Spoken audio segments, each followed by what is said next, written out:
The engines came first. 7 black SUVs cutting through November rain like a convoy of nightmares, headlights slicing through darkness outside the battered women's shelter on Collins Avenue. The rain hammered the pavement in sheets, neon reflections from the motel across the street bleeding across puddles in shades of electric pink and dying blue. Inside the shelter, in a room that smelled like bleach and broken hope, Cassandra Morgan sat on a donated cot with a mattress that held the shape of 1,000 other women's despair. Her fingers trembled as she counted the bills spread across her lap. $20 bills, crumpled and worn, arranged in a small fan that represented everything left between her and absolute nothing. $200. That was the entire inventory of her life. $200 and a decade-old Corolla parked behind Miami General Hospital, where she worked night shifts for minimum wage and the occasional customer who actually left a tip instead of loose change and contempt. Her phone lay beside her on the cot, its screen cracked in a spiderweb pattern that made everything look fractured and wrong. The last text from her sister was still there, frozen in time from 3 years ago when her sister was alive and Cassandra was not yet sleeping in her car. The words were simple: I love you. You are stronger than you know. She had read those words 7,000 times. Maybe 8,000. She had stopped counting the way other people counted blessings. The shelter director, Margaret, a woman whose eyes had seen too much suffering to be surprised by anything, was helping another resident fold donated clothes when the sound changed. When the world outside shifted into something harder, colder, more dangerous. The engines. 7 vehicles, each one larger than Cassandra's entire car, pulled into the gravel lot with a precision that suggested rehearsal. Doors opened in unison. The sound of it, that synchronized movement, made every woman in the shelter freeze.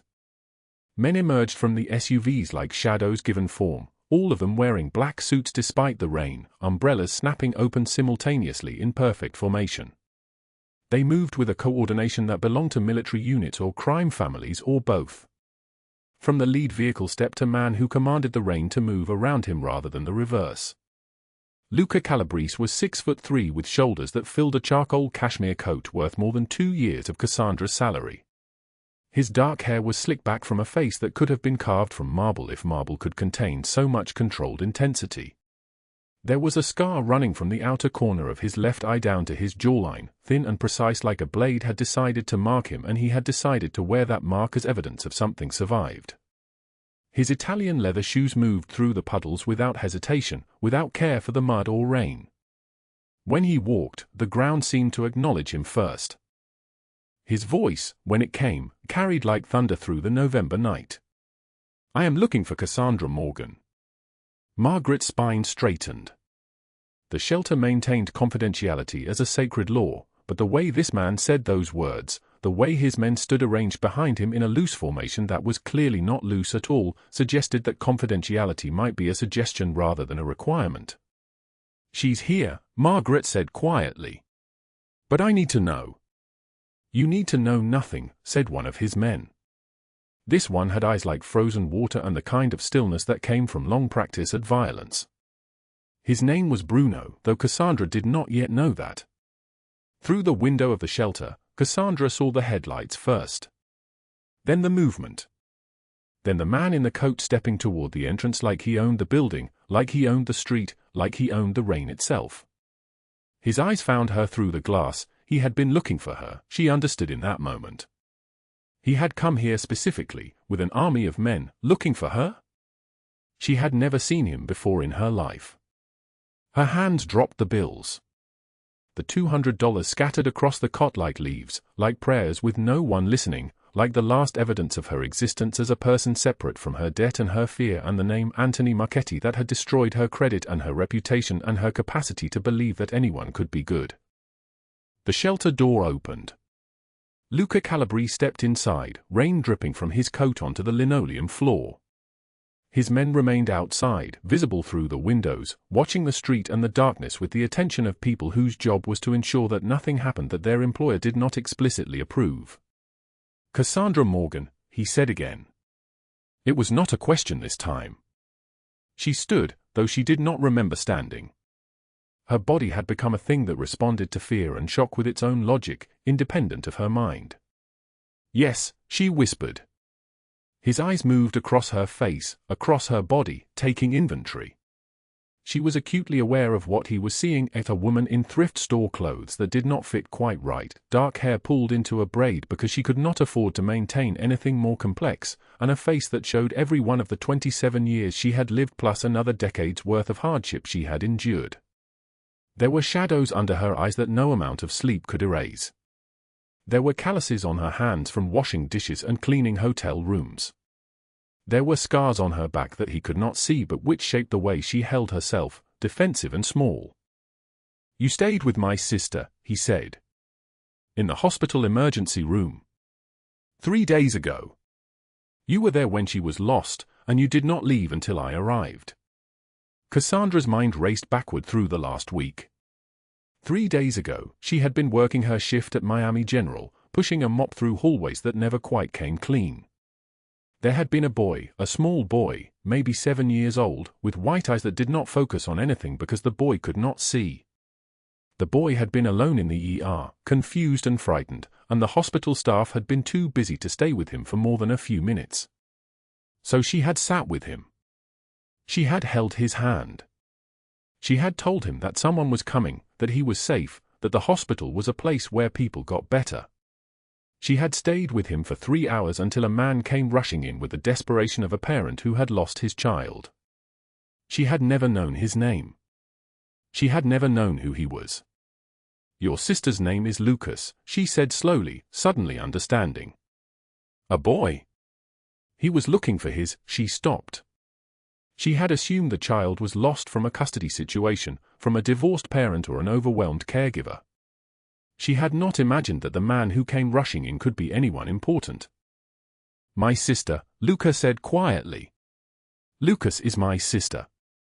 She is 7 years old. She is blind since birth. She was lost for 3 hours because my driver made a mistake and left her at the hospital while I was in surgery. While I was operating on my business." He paused. The rain continued outside. The shelter was perfectly quiet except for the sound of water against the windows. She had never met anyone who was kind to her when she was frightened. "She told me about you. She said your voice sounded like a prayer." Cassandra's eyes filled with water. She did not cry. Her tears had dried up somewhere on a Greyhound bus years ago, but her eyes filled anyway, and she did not have the strength to stop them. "I didn't do anything," she said. "I just stayed." "Yes," Luca said. "You just stayed. While the hospital forgot her. While my empire forgot her. While everyone with power and resources looked away, you stayed." He moved closer, and his men remained outside, watching, unmoving. "I came here because my sister drew a picture. She cannot see, but she drew a picture of colors that represent the people who protect her. She has drawn pictures of me since she was 3 years old. The same colors, dark red, like blood, like power, like danger. But 3 days ago, she drew a new color. Yellow. She said it was the color of you. The color of the woman who did not leave." Cassandra felt the $200 on the floor, scattered like confetti from a life that was ending. "I am in trouble," she said. There was no point in hiding it. The man standing in front of her could find out anything he wanted to find out. "There is a man, his name is Anthony Marchetti. He opened accounts in my name. He took out credit cards in my name. He borrowed money in my name, and now I owe $85,000 that I did not borrow and cannot pay. The deadline is 11 days from now. In 11 days, the court will approve a judgment against me, and I will have nothing. Less than nothing." Luca listened without moving. His scar caught the light of the shelter's fluorescent bulbs, silver and thin. "This man hurt you," he said. It was not a question. "Yes," Cassandra said. "Physically?" "Yes." "For how long?" 8 years. The temperature in the room seemed to drop. Outside, through the windows, one of the men, the one with frozen eyes, looked toward Luca. Something passed between them, a question and an answer expressed entirely without words. Your name is Anthony Marchetti, Luca said to the night, to the rain, to the darkness that extended far beyond the shelter's walls. Yes, Cassandra whispered. And in 11 days, you will lose everything. Yes. Luca Calabrese, who had spent 23 years building an empire through blood and silence and the strategic acquisition of other people's fear, looked at Cassandra Morgan, who had $200 and a cracked phone and the kind of courage that comes from having nothing left to lose except hope. Not anymore, he said. The rain continued. The engines waited outside. And somewhere in this city, in a hospital with its own hidden nursery that no one was allowed to enter, a blind 7-year-old girl named Lucas lay in her bed and thought about the color yellow and the voice of the woman who had not left. 3 weeks earlier. November 1st. The digital clock on Cassandra Morgan's dashboard reads 5:47 in the morning, and the windows of her 10-year-old Corolla have fogged so completely that the world outside disappears. Just white. Just silence. Just the sound of her own breathing, shallow and uncertain, like a prayer no one will answer.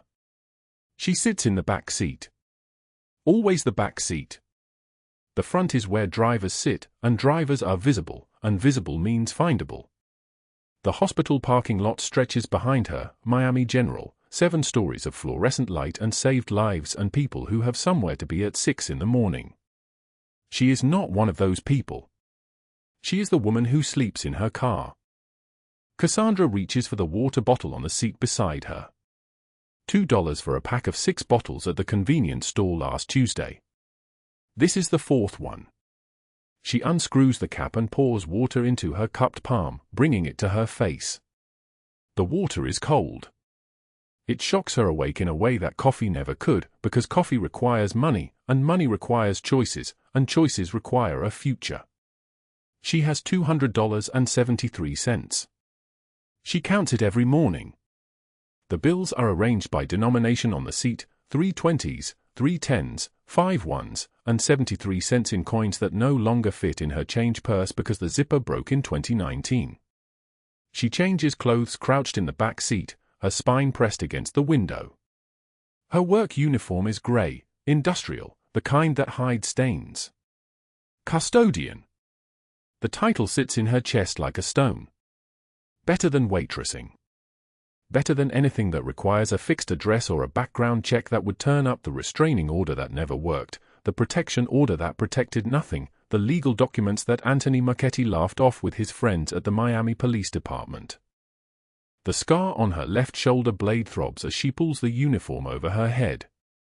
Not from cold. From memory. From the night in 2018 when he held her hand against the stove and told her this was what happened when she looked at other men. She lifts the back of her shirt now, looking into the small mirror she keeps in the glove compartment. The mirror is cracked, has been cracked for 3 years, but she can still see the geography of scars that map her back. Burns in the shape of circular stove rings. Welts from his belt, some faded to white, some still holding a faint purple at the edges. A long slash across her ribs from when he threw a broken bottle. She counts them sometimes. 47 distinct scars. She stopped counting new ones after the number reached 30. Her phone lies on the seat beside her.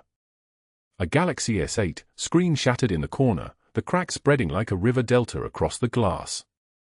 But under that cracked screen, in a text message from 2019, glows a final message from her sister Emma. 5 words arranged like a prayer: you deserve better than him. Promise me you'll leave. Emma died in a car accident 1,423 days ago. Cassandra has not deleted that text message. Some mornings, before the sun rises, she reads it again. The clock now reads 6:15. She has 45 minutes before the hospital's day shift begins, before the parking lot fills with nurses and surgeons and people whose lives are arranged in reasonable order. 45 minutes before she has to move the car, drive the long loop around the hospital, and park on a different street. This routine never changes. Move every few hours. Never stay visible in the same place. Invisibility is survival. She checks the mirror one more time. Her eyes are the wrong color for this world, a pale gray blue that her mother used to call storm eyes, but they are hollow now, hollow in a way that makes them easy to forget. Easy to look past. Her hair, which used to be copper-colored, has faded to a dull brown, and she wears it pulled back so tightly that it makes her temples ache. Better that way. Better to disappear into the background. The November rain has started. She can hear it on the metal roof of the car, a sound like 1,000 fingers tapping for entry. She watches droplets race down the side windows, competing, merging, disappearing. The rain smells like asphalt and exhaust and something she cannot name, something that smells like the city morning itself. Her phone buzzes. A notification from her bank. The balance now reads $197.43. She spent $3.30 at a gas station for a bottle of water and a package of crackers. The crackers are still in her lap, untouched. She ate one at 3 in the morning when her stomach woke her with its own small scream. She will eat the rest for lunch, if she remembers. Sometimes she forgets to eat. Sometimes the forgetting feels intentional. Then a second notification arrives. Not from her bank. From the Miami-Dade County Court System. A certified letter has arrived at the address she no longer lives at, and the forwarding service has finally caught up with her. The email contains a preview of the envelope's contents, and Cassandra's hands begin to shake so violently that she drops the phone. Anthony Marchetti has opened 12 credit cards in her name. 12. Each one with a $5,000 initial balance. Each one maxed out. Each one bearing her social security number, her forged signature, her name printed in official letters and legal documents. The total is $85,000.17. The letter states that she has 12 days before the court approves a judgment against her. 12 days before wage garnishment. 12 days before criminal fraud charges. 12 days before everything falls. She picks up the phone again. Her hands are still trembling. The email contains a link to the full court documents, and she forces herself to open it, to read the lawyer's letter line by line. Each sentence lands like a punch. Plaintiff claims defendant opened lines of credit fraudulently. Defendant has not responded to previous notices. Default judgment will be entered on the date specified above. Wage garnishment will commence immediately upon judgment approval. The car is very quiet now. The rain has stopped. Outside, a nurse is walking toward the hospital entrance, her scrubs printed with cartoon dogs, her badge clipped to a lanyard. She does not see Cassandra. No one sees Cassandra. She has spent 8 years becoming invisible, and she has succeeded so completely that when the world looks in her direction, it sees empty space. She sits motionless for a long time. 3 minutes pass. Then 5. Then 10. Her mind moves through the numbers like an accountant tallying losses. $200. $85,000 in debt. 12 days. $7 an hour after taxes. Even if she worked every single hour of every single day for the next 12 days without sleeping, she would still owe $84,970. The math is a death sentence, and she has read the verdict. The clock on her dashboard reads 6:42. In 18 minutes, she has to move the car. In 5 hours and 18 minutes, she has to report to the hospital for her first night shift, custodian, second floor, maintenance closet in the East Wing. Mrs. Chen from HR had been kind, which made it worse. You start tonight. 11 p.m. to 7 a.m. $14.50 an hour. Congratulations on joining the Miami General family. Family. The word had tasted like ashes in her mouth. But what she did not know, as she sat in that car with the rain beginning again and her future collapsing on a 12-day timeline, was that in 72 hours, she would be washing her face in a hospital bathroom when a small blind child would wander into the emergency room alone, searching for colors he would never see and a voice he would always remember. What she did not know was that sometimes the people who save you are not the ones you expect. Sometimes salvation arrives in a tailored suit that costs more than everything she owned. Sometimes rescue carries a scar that catches the light like a blade. But for now, she sits in the silence of her car, holding a phone with a cracked screen, watching the numbers of her bank account and the countdown of her life arrange themselves into impossible equations. She thinks of Emma. She thinks of the promise she could not keep. And she starts the engine to move the car again, to remain invisible, to survive one more day in a world that has already forgotten her name. November 11th. 2:47 in the morning. Rain hammers the roof of Cassandra Morgan's Corolla like fists demanding entrance. The car sits in the hospital parking garage, third level, corner spot where the security camera has a blind angle and the darkness pools thick as oil. Inside, a woman with hollow eyes and calloused hands grips a piece of paper, her fingers trembling so badly the pen scratches the margins. She has written 4 words so far. 4 words in 20 minutes.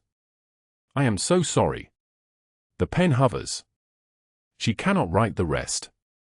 She cannot put into words the way her absence will be mercy for a man who has somehow decided, in the space of 4 days, that her life matters. That her survival is worth something. The dome light flickers. Dies. The darkness swallows her whole. Cassandra Morgan is 28 years old but looks like someone who has lived decades past that. Her face is narrow, all sharp angles where flesh has been rationed away. Her eyes are the color of wet concrete, gray, cold, the kind of gray you see in hospital hallways at 3 in the morning. Her hair falls past her shoulders, dark blonde, and she wears it down to hide the scars on her neck. Those scars run in every direction like a map of hell. 8 years of Anthony Marchetti's hands. 8 years of believing she was the problem. In the back seat, she has placed a duffel bag containing everything she owns that matters, a change of clothes, a toothbrush, the cracked phone screen with her sister Emma's last text message from 3 years ago, "I love you, sissy. Be brave," and $200 in cash, every cent she has managed to hide from Anthony's financial grip. $200. That is all. That is everything. The paper on her lap is a letter to Luca Calabrese, and the words keep refusing to come because how do you explain to a man who moves cities that you are leaving to save his life? How do you tell him that his gentleness has become a weapon pointed at his own heart? 3 days ago, he had stood in the hospital cafeteria with his sister Mia's hand in his, and looked at Cassandra like she was not invisible. Like she was not the kind of woman men like him were supposed to notice. Men like Luca Calabrese notice yachts and Michelin-starred restaurants and women who come with trust funds and genealogies. They do not notice custodians with bruises shaped like fingerprints and debt that reads like a prison sentence. But he had noticed. The rain intensifies. The sound becomes a roar, drowning out the distant hum of the hospital's nighttime machines. She sets the letter down on the passenger seat, unsigned, incomplete, useless. She turns the key. The engine coughs to life. The dashboard clock reads 2:52. She has packed everything. She has arranged it all so that when she disappears, the trail will lead nowhere near him. What she does not know is that 4 blocks away, in a converted warehouse that serves as the unofficial headquarters of Calabrese operations, Luca is not sleeping. He is standing in front of a wall of monitors, watching security footage from the hospital parking garage. Bruno stands beside him, massive shoulders in a black suit that probably cost $4,000. Theo is on the phone, his voice low and urgent. "Boss, we have the locations. Anthony Marchetti's apartment. Sophie Langford's penthouse. 3 safe houses. We can move at first light." But Luca is not listening. Luca is watching the dome light inside the Corolla flicker and die. He is watching Cassandra's silhouette shift as she reaches for the keys. He is watching the woman who helped his sister find her way back become someone trying to find her way out of existence. "Get the SUVs," he says. His voice is quiet. It is the quietness of a man about to rearrange the world. "Move now." Bruno does not question. Bruno has worked for Luca Calabrese for 17 years, and in 17 years, he has learned that when this man uses that particular tone, the only correct response is immediate obedience. He pulls out his phone. By the time Cassandra turns out of the parking garage, 3 black SUVs are already rolling through the wet streets of Miami, heading toward the hospital from different directions, moving like sharks that have caught blood in the water. The rain shows no mercy. It comes in sheets now, reducing visibility to maybe 30 feet. Cassandra's wipers are worn, leaving streaks. The Corolla's headlights catch puddles that look like black glass. She does not have a destination. She has simply accepted that leaving is the only mercy available. She will drive until the money runs out. She will find a shelter. She will become what she has always been, invisible, forgotten, the kind of person whose absence creates no ripple. The Corolla turns right onto 8th Street. Ahead, the traffic light goes red. She slows. The rain pounds. And in her rearview mirror, she sees them. 3 black SUVs, moving in perfect formation, headlights cutting through the darkness. They are not trying to hide. They are not following at a distance. They are coming, and they are coming fast. Her hands tighten on the wheel. Her breath comes shallow. In the 8 years with Anthony, she has learned what it means when men move like this. It means violence. It means the end of negotiations. It means the moment when being alive stops being optional. The light turns green. She accelerates. So do they. The SUVs draw closer, the sound of their engines drowning out the rain. She knows, in the part of her mind that has survived Anthony Marchetti, that she cannot outrun them. The Corolla is a 2015. Its engine sounds like a cat wheezing. But she presses the accelerator anyway because the alternative is to pull over and wait for whatever comes next, and she has spent 8 years waiting. 2 miles. 3. The SUVs stay locked on her path. The rain becomes a waterfall. The streets of Miami blur past, wet and gleaming and utterly empty at 3 in the morning. No other cars. No witnesses. Just her and them and the roar of engines fighting gravity. She sees the bridge ahead. The causeway that crosses Biscayne Bay. The water beneath it is black and churning, full of things that do not forgive. Without thinking, she makes a decision that is not a decision, instinct, survival, the final desperate calculation of a woman with nowhere left to run. She swerves left, toward the bridge's entrance. The Corolla's tires scream. She feels the car lean like it is about to tip. Behind her, the SUVs follow without hesitation, their drivers trained for this kind of pursuit. The bridge stretches ahead, a thin ribbon of asphalt suspended over nothing. And then, all at once, the SUVs stop. They do not collide with her. They do not force her off the road. Instead, they pull to the sides, creating a corridor. And down the center of that corridor, with water streaming off its hood and headlights cutting through the rain like blades, comes a 4th vehicle. A black Mercedes. It pulls alongside the Corolla. The window descends with a soft electric hum. Luca Calabrese leans toward the open window. Rain has plastered his dark hair to his forehead. The scar on his jaw, the one that runs from beneath his left eye to his chin, catches the light like a blade wrapped in ice. His eyes are black ice, the kind that does not melt. He is still wearing his suit despite the hour, the silk tie loosened, the white shirt open at the neck. He looks at her, and his expression does not contain anger. It contains something worse, certainty. The certainty of a man who has made a decision and will not be moved from it.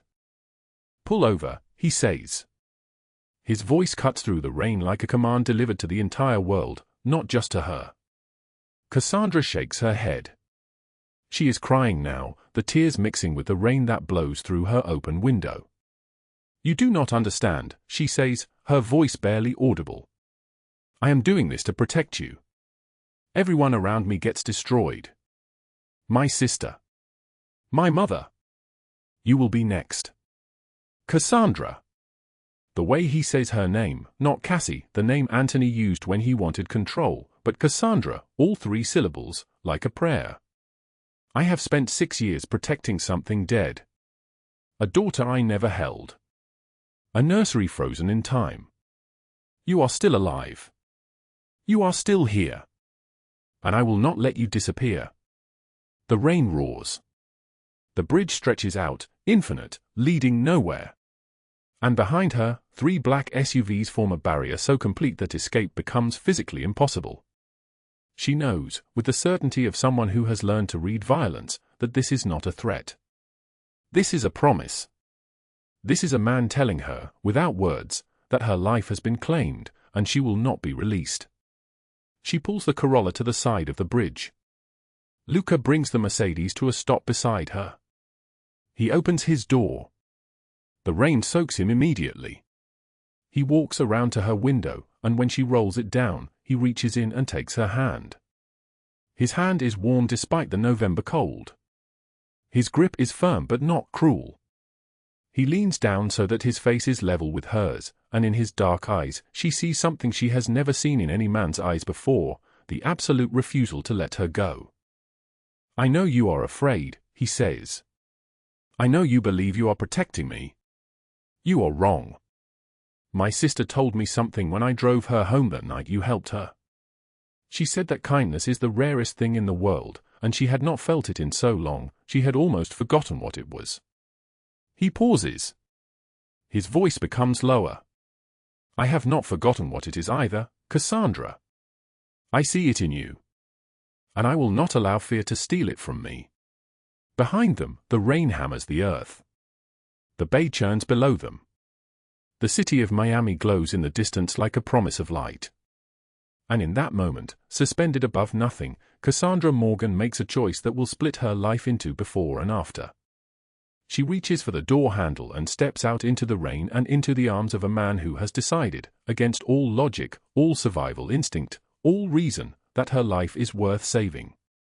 The rain soaks them both. Around them, the SUVs wait with patient engines. 3 blocks away, in an apartment and a penthouse, Anthony Marchetti and Sophie Langford sleep, unaware that their hours of freedom are counting down. The days of their reckoning have arrived. But for now, on this bridge suspended over dark water, there is only the sound of rain and the beating of 2 hearts that have learned, finally, that some people are worth the cost of everything.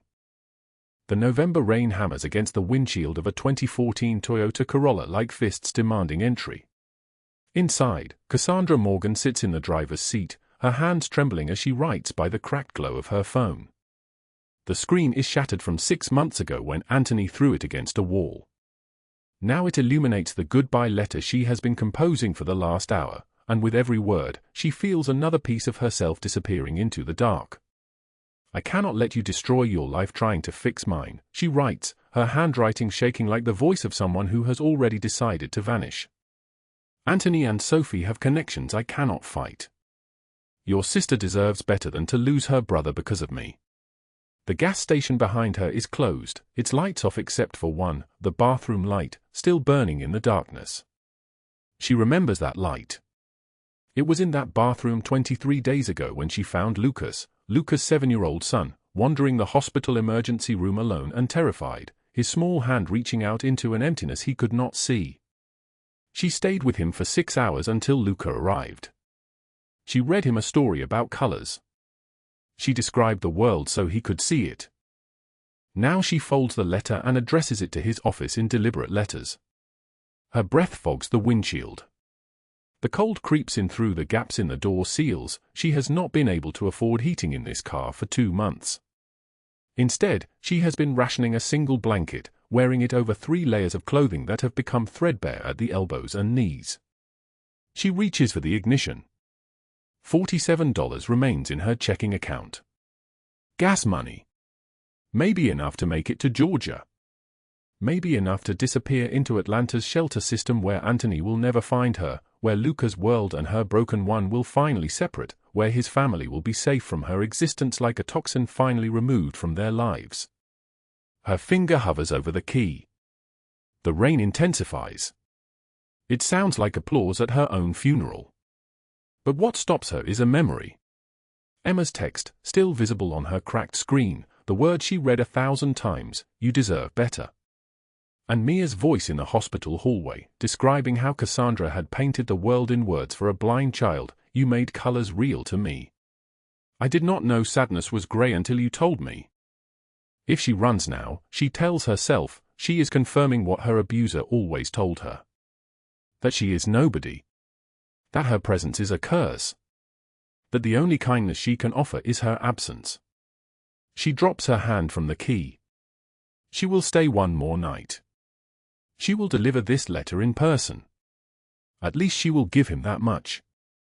What Cassandra does not know, as she sits in the dark, is that Luca has already begun moving. 3 miles away, in a mansion in Coral Gables with limestone columns and gates worth more than her entire life, Anthony Marchetti sits in his home office with Sophie Langford. The two of them are celebrating. They have won. They have driven Cassandra out of the hospital where she worked nights. They have destroyed her reputation through Sophie's network of socialites and paid trolls. They have fabricated enough debt in her name to ensure she will never recover. In 3 days, the deadline expires. In 3 days, the court will authorize the seizure of what little she owns. In 3 days, she will officially be ruined. Sophie raises a glass of champagne that costs more than Cassandra's monthly rent used to be. To invisible problems disappearing invisibly, she says, her voice like honey dripping over glass. Anthony laughs. The sound is the laugh of a man who believes himself untouchable. Then the lights cut out. Emergency generators kick in with a low hum.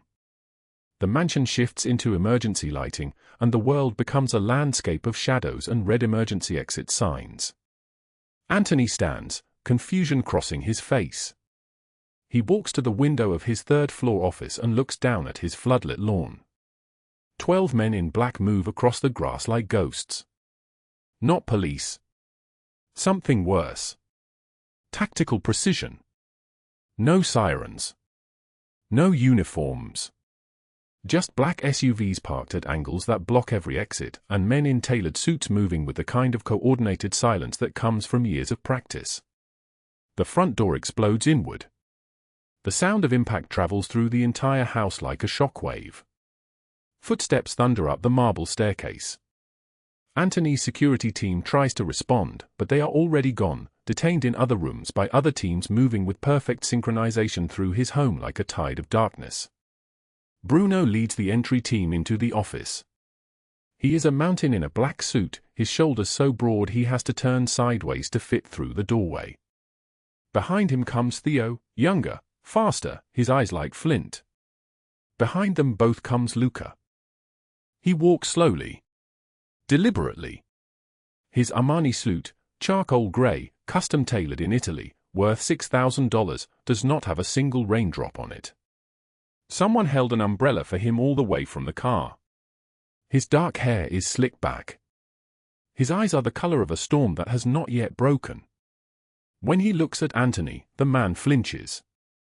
Bruno and Theo zip-tie Anthony to his desk chair. His hands go behind his back.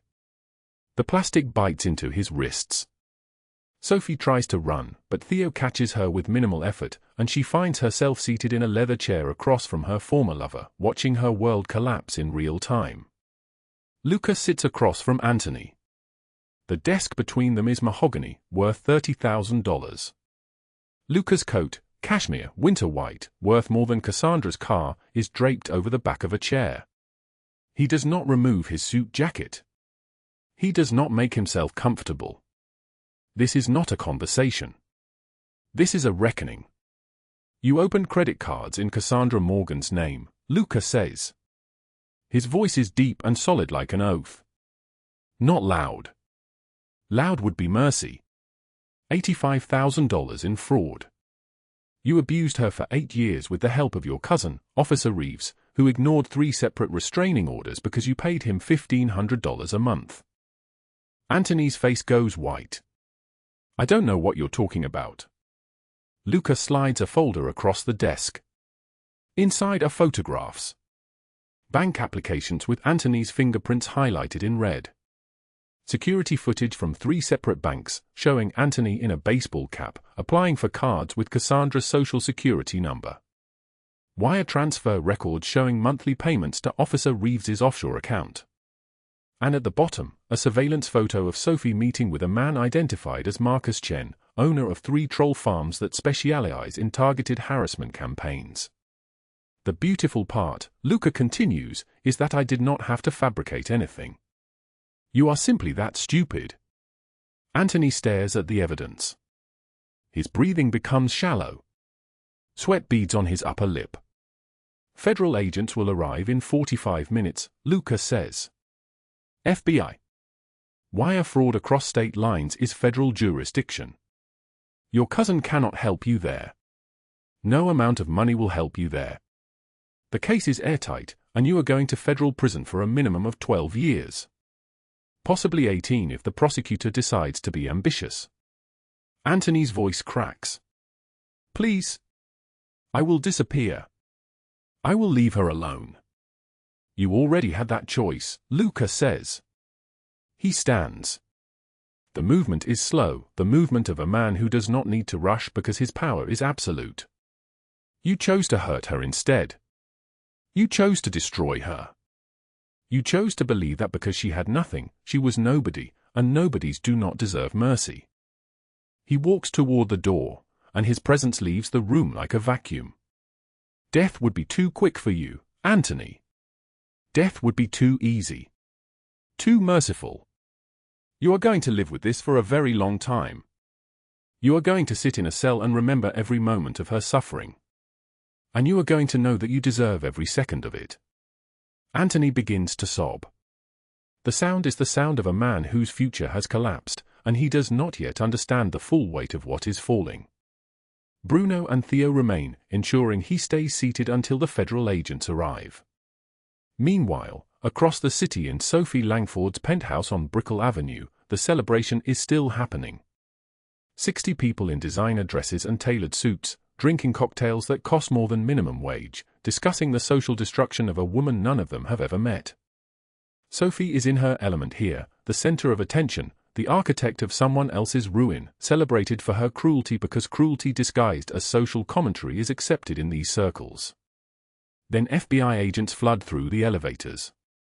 14 of them, in dark jackets marked with federal letters, with warrants and arrest documentation and the kind of authority that makes Sophie's lawyer, when he arrives 15 minutes later, understand immediately that this case cannot be dismissed or negotiated away. The charges are conspiracy to commit fraud, harassment under Florida Statute 784.0 for 8, and cyberstalking with aggravating circumstances. The evidence is overwhelming. Text messages between Sophie and Anthony discussing the trolling campaign. Bank transfers showing payments to the troll farm accounts. Video depositions from 3 separate influencers admitting to being paid by Sophie to spread the rumors about Cassandra. Her guests film everything on their phones. By the time she is being escorted out in handcuffs, the footage is already spreading through Instagram. By morning, it is viral. Her image shifts from socialite to villain in the span of 12 hours. Her father's company removes her from the board of directors within 72 hours. Her trust fund is frozen pending investigation into whether it was used to finance the harassment campaign. Her mansion in Miami Beach is seized to cover legal fees. By December, Sophie is working in a gray cubicle at a customer service call center in a strip mall, fielding complaints about cable service, her designer clothes replaced with a polo shirt with her name sewn in red thread.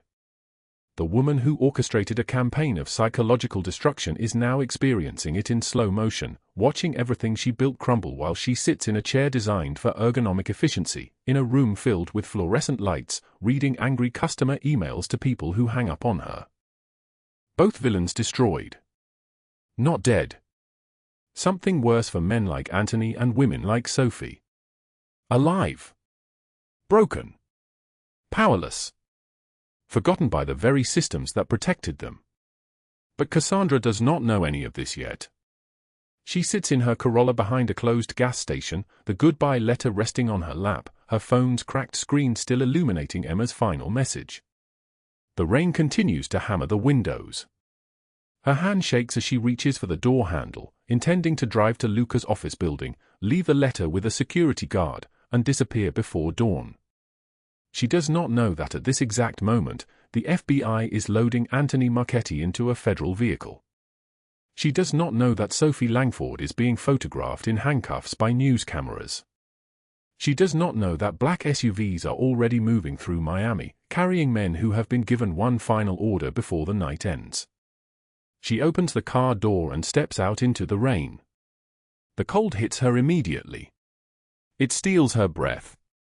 She stands in the downpour with the letter in her hand, thinking about Lucas's small voice asking, "Will she come back?" She said she would come back. She thinking about Mia, Lucas' sister, saying, "For the first time in 10 years, I felt safe." Because she saw me. She did not look away. She thinking about Lucas' eyes when he told her, "You are not nobody." The rain soaks through her thin jacket. She can see her breath in the cold. She walks toward the gas station bathroom, the one light still burning in the darkness, and she prepares herself for one final goodbye. But as she reaches for the bathroom door, she hears it. The sound of engines. Multiple engines, approaching from 3 different directions, moving with coordinated precision through the empty streets of Miami at midnight. The sound is not sirens. It is something quieter. Something more dangerous. And at that moment, on a rain-soaked street behind a closed gas station, Cassandra Morgan's story pivots toward a future she never dared to imagine. The rain hammers against the shelter's metal awning like 1,000 fists demanding entry. Cassandra Morgan stands motionless in the downpour, her thin jacket already soaked through, her cracked phone clutched in one trembling hand and the goodbye letter in the other. The letter is 4 pages long. She spent 3 hours writing it, crossing out sentences, rewriting them, trying to find words that could explain why a woman with $200 to her name and 8 years of scars etched across her back had to disappear to save a man she loved. She does not know that at this precise moment, the FBI is loading Anthony Marchetti into a federal vehicle. His wrists are cuffed. His face is streaked with tears of rage and disbelief. She does not know that Sophie Langford's arrest was captured on 17 different cell phones, that the video is already spreading across social media like wildfire, that by morning her face will be synonymous with cruelty and fabrication. She does not know that black SUVs are moving through Miami's empty streets right now, their headlights cutting through the November darkness like blades, carrying men who have been given one final order. The sound reaches her first. Not sirens. Not shouting. Just the deep, coordinated rumble of 7 engines approaching from 3 different directions, closing in on the shelter with military precision. Cassandra's body goes rigid. Her heart stops. They found me. Anthony sent someone. She backs against the shelter's brick wall, the letter still in her shaking hand, and watches as the headlights appear at the end of Collins Avenue. The black SUVs stop in perfect formation, blocking both directions of the street. Doors open in unison. Men in tailored black suits step out into the rain without hesitation, without umbrellas, letting the cold November water soak into fabric that costs more than Cassandra earned in an entire year. Her legs threaten to give way. She looks for a side street, an escape route, anywhere to run. Then he emerges from the lead vehicle. Luca Calabrese is a silhouette first, tall and broad-shouldered, his cashmere coat hanging open to the rain.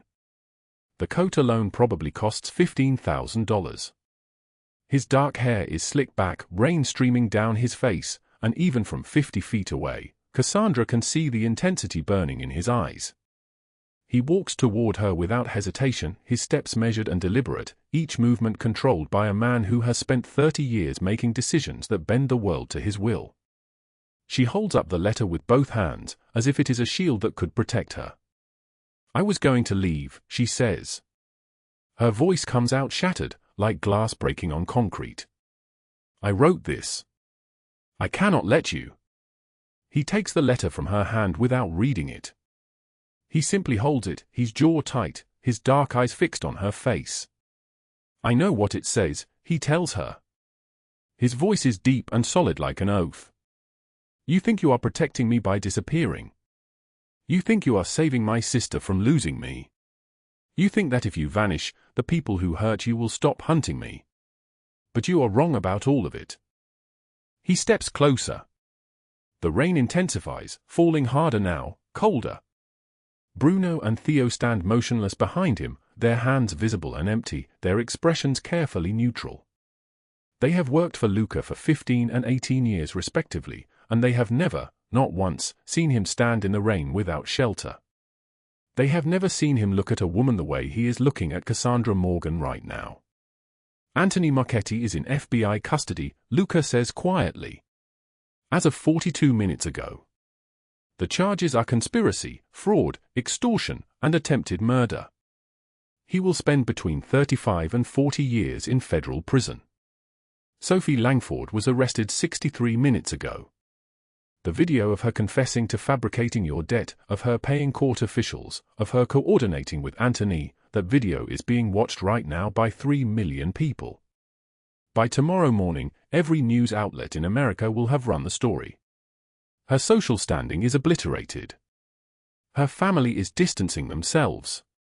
She will spend the next 10 years fighting federal charges and civil suits. Cassandra's knees buckle. The world tilts. Bruno moves forward and catches her before she collapses, his massive hand supporting her elbow with surprising gentleness. She looks up at Luca, rain and tears mixing on her face, and she cannot form words. Cannot breathe. Cannot process that the nightmare that has consumed the last 12 days is suddenly, impossibly, over. Why would you do this? She whispers. I am nobody. I am just a... You are the woman who sat with my blind sister in the hospital corridor and described the color of her eyes back to her, Luca says. His voice cracks slightly, and Bruno's expression shifts with shock. In 15 years, he has never heard Luca Calabrese's voice break. You described the color of mine. You sat with a child you had never met and gave her the gift of being truly seen. You did that without knowing who I was. Without expecting anything in return.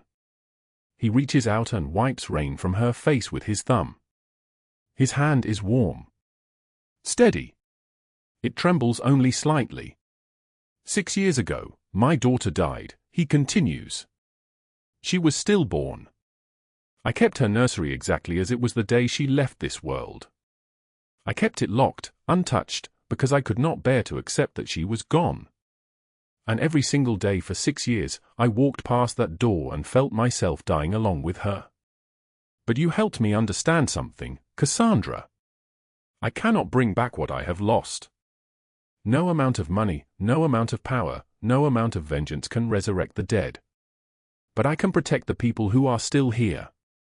The vulnerable ones still breathing. The ones the world overlooks. Tears stream down his face now. He does not seem to notice or care that his men are witnessing this. You reminded me what it means to see someone when the whole world looks away. You are not nobody. You never were. The only people who believed that lie were the ones trying to destroy you.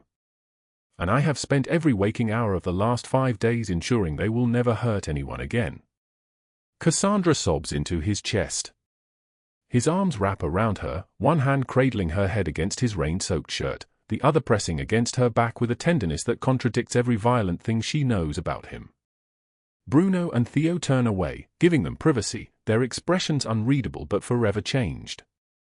They have just witnessed their boss, the man who ordered rivals demolished, who orchestrated takeovers that left families bankrupt, who built an empire on ruthlessness, hold a woman like she is the most precious thing in the world. You are not invisible anymore, Luca whispers against her hair. Not to me. Never to me again. 1 week passes. Cassandra stands in a new apartment on the 42nd floor of a glass tower in downtown Miami, sunlight streaming through floor-to-ceiling windows, the entire city sprawled below her like a kingdom. She insisted on paying rent from her new job. Luca helped her find it at a non-profit that helps trafficking survivors rebuild their lives. She pays $1,800 a month from her own earnings. It is not charity. It is restoration. Mia arrives carrying white roses. Luca's sister moves differently now, with the confidence of someone who has learned to navigate the world through Cassandra's descriptions and her own rediscovered courage. She embraces Cassandra like she is embracing her own salvation. My brother talks about you constantly, Mia says, her blind eyes pointed toward Cassandra's voice. I have never heard him this happy. In all my life, I have never heard him speak like this. Cassandra takes Mia's hand. He saved my life. No, Mia says quietly. You saved his first. The scene shifts. December unfolds. Cassandra volunteers now at Miami General's Children's Wing, which Luca funded with a $12 million endowment. She does not describe the money, but the nurses do. They whisper about it. Cassandra simply works, spending her days with children whose circumstances echo her own, invisible to most of the world, overlooked, deemed unworthy of attention. One afternoon, a 7-year-old blind girl named Emma takes Cassandra's hand. Emma is Mia's cousin. She has never seen colors, never understood light the way sighted children do, never experienced the world except through sound and touch and smell. Cassandra describes the Christmas decorations in the children's wing exactly the way she described colors to Mia 3 months ago. She does not rush. She uses words like brush strokes, painting pictures with her voice. The lights look like stars, Cassandra tells her, but stars that you can touch. Gold stars and red stars and blue stars all blinking at different speeds. They are attached to white paper snowflakes that hang from the ceiling. The snowflakes are so delicate that they move when the air conditioning turns on. And when they move, they catch the light and it looks like the stars are dancing. Emma listens with her whole body, her grip tightening on Cassandra's hand. Like they are alive. Exactly like that, Cassandra says. From the hallway, Luca watches. He watches his sister's friend give light to a child the world deemed broken. He watches Cassandra kneel beside a girl whose blindness will never be cured, and he understands, finally, that healing is not about fixing what is broken. It is about someone staying long enough to help you see beauty in the darkness anyway. That evening, Cassandra and Luca stand in his house, the mansion in Coral Gables with 14 rooms and a view of Biscayne Bay. They stand outside the nursery door. Cassandra has never been inside. Luca kept it locked all these years. The small brass plate on the door reads simply, Maria. You do not have to change it, Cassandra tells him. Your daughter should stay exactly as you loved her. Luca places his hand on the doorknob. He takes a breath. Rain begins to fall outside, soft and quiet, nothing like the storm of 11 days ago. I think it is time, he says. She would want me to live for the people who are still here. She would want me to choose hope instead of ghosts. He opens the door. Inside, everything is exactly as it was 6 years ago. White walls. A crib with mobile hanging above it, small animals painted in soft colors. Stuffed animals arranged on shelves. A rocking chair by the window. It is heartbreaking and beautiful and frozen in time. Luca steps inside. He reaches up and touches the mobile gently. It spins slowly, the animals dancing in the afternoon light. Goodbye, Maria, he whispers. Then he turns to Cassandra, takes her hand, and closes the door. They walk away together, leaving the past where it belongs. Final scene. A cafe in Wynwood, rain pattering softly against the windows. Cassandra sits across from Luca at a small table. She shows him her new phone, the cracked screen finally replaced. I transferred my sister's last text, she says. Emma's final message. I read it every morning. I read it to children now. I told them my sister wrote it for me, but she also wrote it for them, for anyone who feels invisible. And I am keeping my promise to her. I am choosing better. Luca reaches across the table and takes her hand. You were always worthy of better. The world just needed to catch up. She smiles. You know what the strangest part is? I saved your sister without knowing who she was. Just because it was the right thing to do. And that one small choice changed everything. For her, for you, for me. He nods slowly. Sometimes the people who seem invisible carry the greatest light. If this story moved your heart, drop a like right now. Share this with someone who needs to remember that their light still matters, that their invisible kindness is never wasted, that one moment of compassion can shatter the darkness for both the giver and the receiver. Subscribe because tomorrow we have another story about the overlooked people who change everything. Comment below, have you ever helped someone without knowing how much it would matter? your story could inspire thousands.